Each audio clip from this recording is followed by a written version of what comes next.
il y a une chose qui m'a beaucoup intéressé dans le livre, c'est le fait que la surdité, donc c'est à la fois un sujet, donc comme vous disiez, un sujet qui est très méconnu et que vous allez détailler, donc on va avoir beaucoup d'éléments. Enfin, le roman devient à ce moment-là vraiment un outil de connaissance et il est à la fois, comme vous aimez aussi le répéter, un révélateur. C'est-à-dire qu'il révèle plein de choses, pas simplement sur ce monde-là, mais aussi sur les liens familiaux, sur le fait de la problématique d'éduquer et d'aimer, comment lier les deux, puisqu'on est vraiment au cœur de ça dans ce livre, et c'est un révélateur, c'est une espèce de négatif du monde entendant. Est-ce que vous pouvez nous expliquer comment vous avez équilibré ces deux, comment vous avez fait pour équilibrer justement ces deux Je crois que c'est ce dont vous parlez à l'instant. Pour moi, c'est le sujet profond, c'est le vrai sujet, c'est la vraie raison d'être de ce livre. C'est la question, pour la réduire un tout petit peu, pour être un peu réducteur, mais tant pis, c'est la question de la transmission, c'est la question de l'amour parental. Qu'est-ce que ça veut dire aimer ses enfants? Alors, qu'est-ce que ça veut dire aimer en règle générale? C'est une question ouverte. Mais aimer ses enfants, qu'est-ce que ça veut dire exactement? Et là, ce personnage de père, je voulais qu'il soit extrêmement positif, c'est-à-dire qu'il ait été résistant, qu'il ait toujours été du bon côté de l'histoire, qu'il soit un homme de réussite, qu'il se soit fait tout seul, voilà, qu'il soit du bon côté des choses en règle générale, et qu'il là se trouve précipité du mauvais côté. Non, je suis un peu caricatural quand je dis ça, mais quand même. Mais parce qu'il va provoquer, il va choisir pour son enfant l'éducation qui est sans doute la plus violente qu'il puisse choisir, le séparer de tout autre enfant sourd pour être sûr que la langue des signes ne vienne pas contaminer l'enfant et donc ne vienne pas entraver son apprentissage si difficile de l'oralité, de la parole. Et il va se dépenser sans compter pour cet enfant en pensant évidemment qu'il agit pour le mieux, qu'il agit pour le bien de l'enfant et qu'il agit par amour. Or, cet amour est destructeur. Bon, c'est pas le seul cas de figure évidemment où l'amour est destructeur, et y compris l'amour des enfants. Je pense, pour aller très vite, c'est ce moment où par exemple on leur dit quand ils partent en voyage, j'espère qu'il t'arrivera rien, juste ça. Quelle catastrophe de dire ça à son enfant. Non, j'espère qu'il va lui arriver beaucoup de choses. J'espère qu'elles seront plutôt bonnes que mauvaises, mais de toute façon ce qui compte, c'est pas tellement qu'elles soient bonnes ou mauvaises, c'est qu'il lui arrive des choses et que de ces choses il sache faire autre chose, hein. Il sache tirer sa chance de ce qui de toute façon, bon comme mauvais, lui arrivera nécessairement. Voilà, c'est un peu cette problématique est sous-jacente, et la surdité de fait,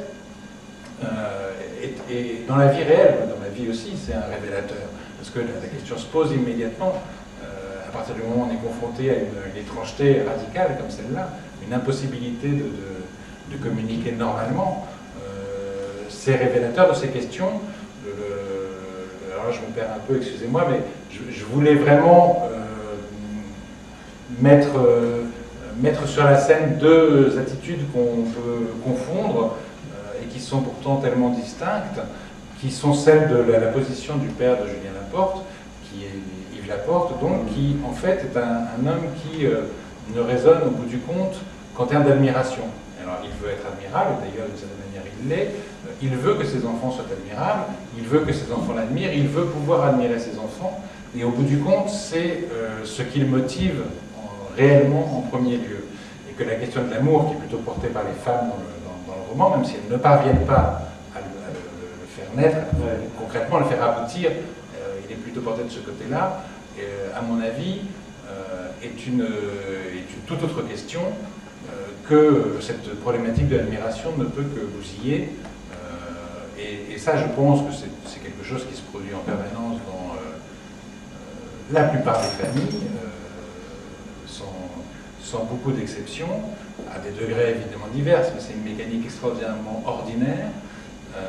Et la problématique de la surdité, impliquant des choix radicaux vis-à-vis d'un enfant et qui implique son devenir, est évidemment révélateur de cette possibilité de nuire à quelqu'un dont on prétend faire le bien. Après, cette problématique-là, elle est extraordinairement large, parce que le moins qu'on puisse dire, c'est qu'au XXe siècle, l'histoire elle-même s'est trouvée confrontée, les peuples entiers se sont trouvés confrontés à des problématiques similaires. C'est au nom du bien des gens que l'URSS stalinienne a été le cauchemar qu'elle a pu être. entre autres choses.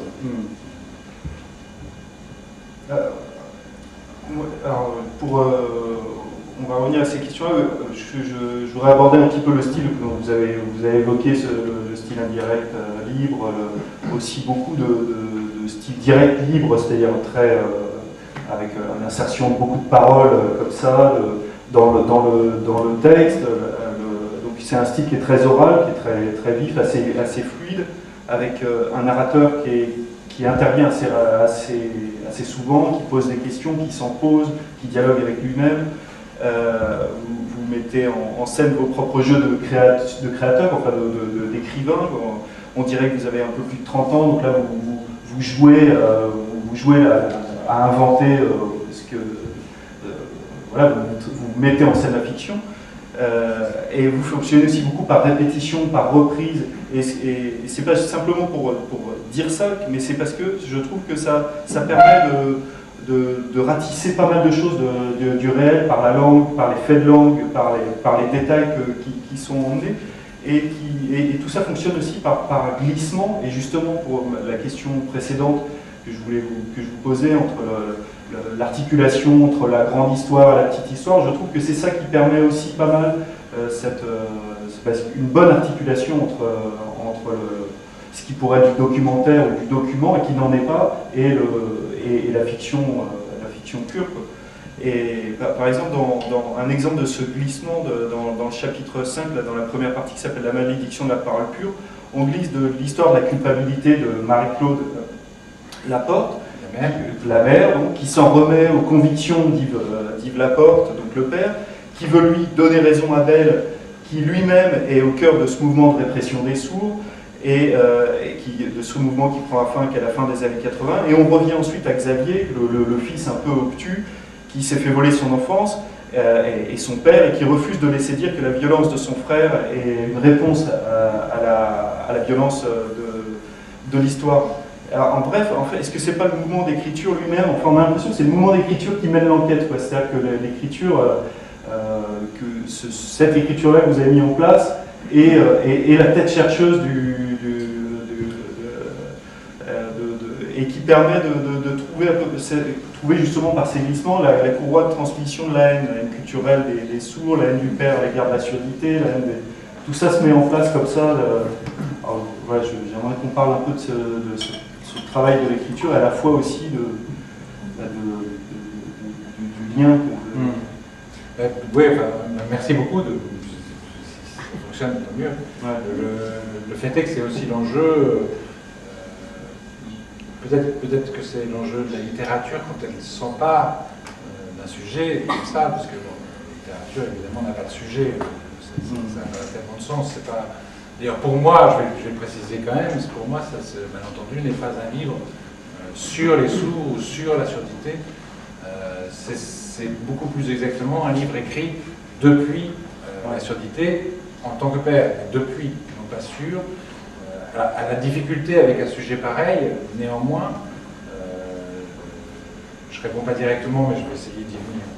La difficulté avec un sujet pareil, néanmoins, c'est que c'est un sujet qui est totalement ignoré, très curieusement. Moi, je ne comprends toujours pas, j'ai du mal à comprendre comment l'histoire des sourds peut être à ce point ignorée, alors qu'elle est non seulement terrible et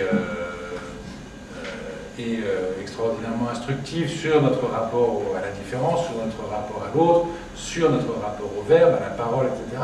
Mais que surtout, elle est extraordinairement symptomatique de tas d'autres histoires. Je pense que la vision de l'histoire de Michel Foucault, telle qu'il l'a abordée en particulier avec l'histoire de la folie, l'histoire de la sexualité, ne trouve pas meilleur exemple de sa pertinence qu'avec l'histoire des sourds, où on voit exactement la mainmise de la médecine, la volonté de réparer les gens, de faire leur bien, encore une fois, contre ce qu'ils en pensent, etc. Donc, sur un sujet comme ça, la difficulté, c'était un peu quand on a un matériau historique comme celui-là, on a envie qu'il soit partagé, on a envie de le faire connaître, et la difficulté, c'est de ne pas se laisser déborder par ce matériau historique qui prendrait le dessus sur l'histoire romanesque et sur l'importance, effectivement, d'une histoire qui se joue dans la langue, d'abord et avant tout. Les personnages ne sont que des mots, ils n'existent que dans la façon dont dont je peux imaginer qu'il s'exprime à travers moi. Et l'enjeu du coup, c'est de construire le livre qui en même temps est construit de façon un peu, peut-être un peu déroutante, un peu paradoxale et en même temps très claire. C'est-à-dire qu'il y a après un prologue, il y a une première partie où c'est la question de l'enfance, de la découverte de la surdité chez l'enfant. C'est une question que je traite par la fiction, mais qui est évidemment aussi, pour moi, dont j'ai éprouvé le besoin de raconter.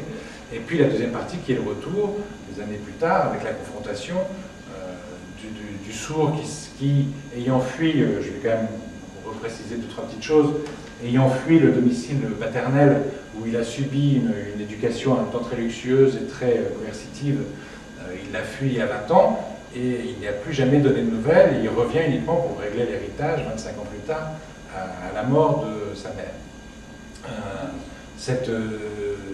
Et quand il revient, c'est ce que je voulais dire, il revient, il s'est construit une autre vie, une toute autre personnalité dans la langue des signes, il s'est construit de ses propres mains, comme je le dis, et il est devenu professeur, enseignant, alors que s'il était resté dans l'éducation oraliste de son père, la perspective qu'il avait, c'était au mieux d'être un des employés de l'entreprise paternelle dont le fils aîné allait reprendre la direction quelques années plus tard.